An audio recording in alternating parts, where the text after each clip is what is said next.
Hello friends, welcome to my channel learning campus. आज की video में हम मनोविज्ञान पढ़ेंगे, साइकोलॉजी पढ़ेंगे। आज हम साइकोलॉजी की फर्स्ट वीडियो पढ़ने वाले हैं, तो चलिए स्टार्ट करते हैं। मनोविज्ञान पद का अंग्रेजी रूपांतरण होता है साइकोलॉजी। अंग्रेजी रूपांतरण होता है मनोविज्ञान का साइकोलॉजी, और साइकोलॉजी का मतलब होता है साइकोलॉजी, जो कि ग्रीक भाषा के दो शब्दों साइको तथा लोगोस से मिलकर बना हुआ है।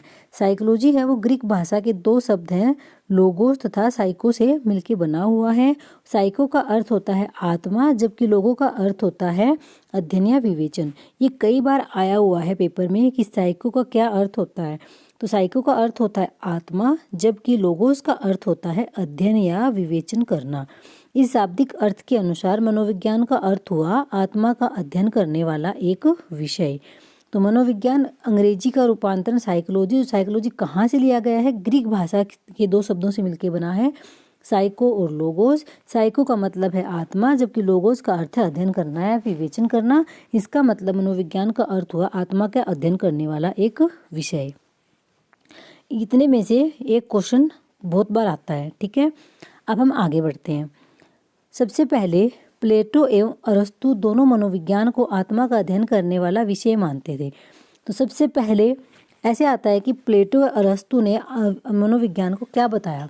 तो सबसे पहले क्या बताया? प्लेटो और अरस्तु ने मनोविज्ञान को आत्मा का अध्ययन करने वाला विषय बताया। या फिर ऐसे आता है कि आत्मा का अध्ययन करने वाला विषय मनोविज्ञान को किसने बताया? प्लेटो एवं अरस्तु ने मनोविज्ञान को आत्मा का अध्ययन करने वाला विषय बताया, ठीक है। किंतु आधुनिक मनोविज्ञानों द्वारा यह परिभाषा मान्य नहीं है। मतलब आजकल आत्मा का अध्ययन नहीं मानते, ठीक है। आगे देखिए, उसके बाद 17वीं एवं 18वीं शताब्दी के दार्शनिकों में कौन कौन शामिल था? फिलोसफर में कौन कौन शामिल थे? Leibniz, Hobbes, Locke, Kant, Hume आदि का नाम मुख्य है। इन्होंने क्या बताया? सबसे पहले अरस्तु और प्लेटो ने आत्मा का अध्ययन बता दिया, लेकिन उसके बाद 17वीं और 18वीं शताब्दी में दार्शनिक आए थे। उन्होंने क्या बताया? साइकोलॉजी का अर्थ मन बताया। क्या कहा? इन लोगों ने कहा कि साइकोलॉजी का अर्थ मन है। बताया, कहा कि मनोविज्ञान की विषय वस्तु मन है। मतलब आत्मा के बाद कहाँ पे आ गया? मन पे आ गया, ठीक है। इसके द्वारा मनोविज्ञान को मन का विज्ञान माना गया, ठीक है। लेकिन ये बात सिर्फ 1870 तक ही मान्य रही। इसके बाद क्या हुआ? इसके बाद देखिए आगे, उस समय तक मनोविज्ञान की जो दर्शन शास्त्र की एक शाखा थी कि विषय वस्तु मन बनी रही, लेकिन उसमें दो दोष पाए गए। कौन कौन से दोष?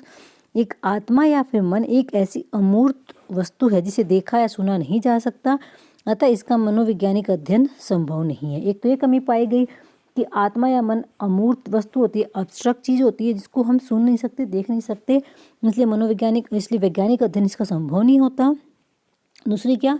मनोविज्ञान को मन का या आत्मा का विज्ञान मान लेने से उसकी विषय वस्तु अस्पष्ट ही बनी रहती है। तो ये दोनों दोष मिले। इसके बाद क्या हुआ? इसके बाद आए 1879 में, ये वेरी इंपॉर्टेंट बात है, काफ़ी बार पेपर में आई हुई है, विलियम वुंट ने जर्मनी के लिपिजिंग विश्वविद्यालय, अब इसका नाम क्या है? कार्ल मार्क्स विश्वविद्यालय है, कि मनोविज्ञान की सबसे पहली प्रयोगशाला स्थापित की। ये क्वेश्चन आता है कि मनोविज्ञान की सबसे पहली प्रयोगशाला कब स्थापित हुई और किसने की? तो सबसे पहली 1879 में हुई, विलियम वुंट ने स्थापित की। कहाँ की? जर्मनी में, लिपिजिंग विश्वविद्यालय में, अब इसका नाम कार्ल मार्क्स विद्यालय है। तो यहाँ एक क्वेश्चन बनता है, बहुत बार आया हुआ है ये वाला, ठीक है।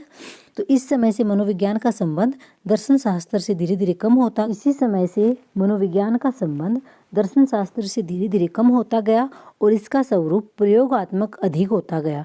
फलस्वरूप मनोविज्ञान की विषय वस्तु आत्मा या मन से हटकर मानसिक क्रिया, मतलब मेंटल एक्टिविटी या फिर चेतन अनुभूति हो गई। सबसे पहले आत्मा का ज्ञान था, फिर मन का था, अब क्या हो गई? मानसिक क्रियाएं या फिर चेतन अनुभूतियां हो गई। इस परिभाषा को मानने वाले कौन थे? संरचनावादी स्ट्रक्चरलिज्म थे। इस विचारधारा का समर्थन किस किस ने किया?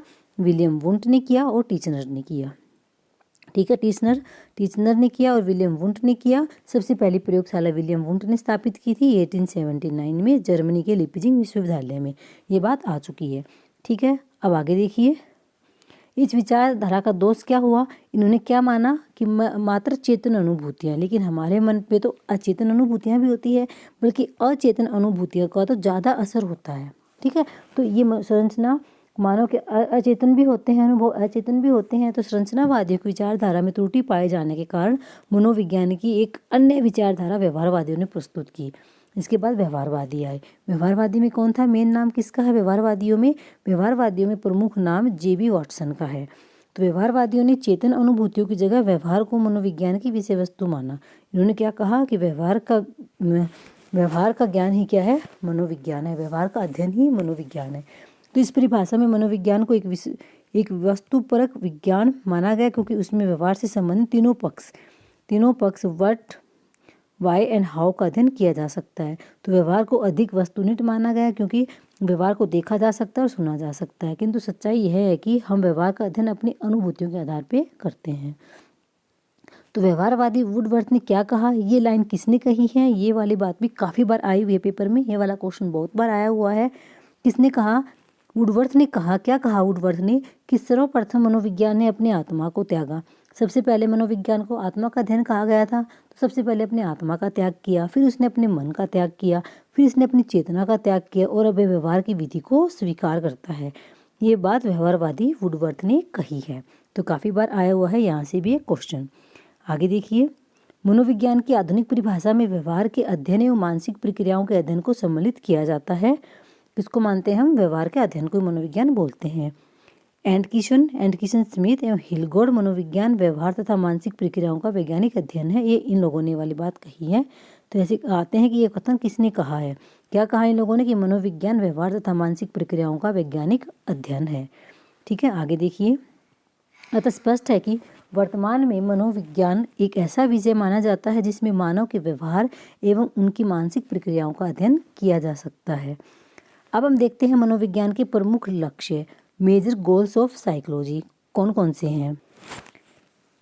मनोविज्ञान के प्रमुख लक्ष्य, मनोविज्ञान के प्रमुख 3 लक्ष्य हैं। कौन कौन से हैं? व्याख्या तथा स्पष्टीकरण, वर्णन तथा मापन, पूर्वानुमान तथा नियंत्रण। ठीक है, देखते हैं। सबसे पहले क्या है? वर्णन तथा मापन।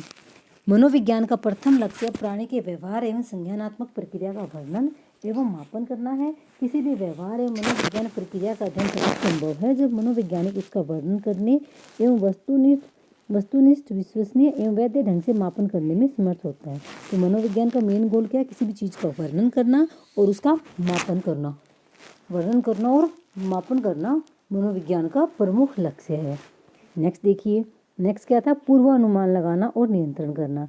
मनोविज्ञान का दूसरा लक्ष्य है व्यवहार के पूर्व कथन एवं नियंत्रण करने में समर्थ होना। मनोविज्ञान व्यवहार एवं प्रक्रियाओं के वर्णन एवं मापन के आधार पर पूर्व कथन करने का प्रयास करता है। वो किसी विशेष स्थिति में प्राणी क्या कर सकता है, इन बातों का भी अनुमान लगाया जाता है। तो पूर्व कथन के साथ साथ मनोवैज्ञानिक परिस्थितियों के अनुकूल व्यवहार को नियंत्रण करने का प्रयास करते हैं। तो ये भी मनोविज्ञान का लक्ष्य है। और मनोविज्ञान का क्या लक्ष्य है? व्याख्या एवं स्पष्टीकरण।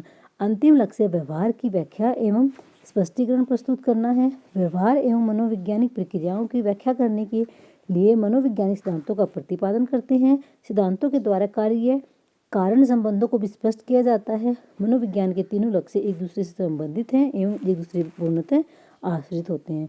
तो ये थे मनोविज्ञान के 3 लक्ष्य। तो आज की वीडियो में मैंने आपको मनोविज्ञान की डेफिनेशन सिखाई है और मनोविज्ञान का बेसिक बताया है थोड़ा। कल हम आगे पढ़ेंगे। अगर आपको वीडियो पसंद आई है तो इसको लाइक कीजिए और मेरे चैनल को सब्सक्राइब कीजिए। मिलते हैं नेक्स्ट वीडियो में। Thank you. Thanks for watching.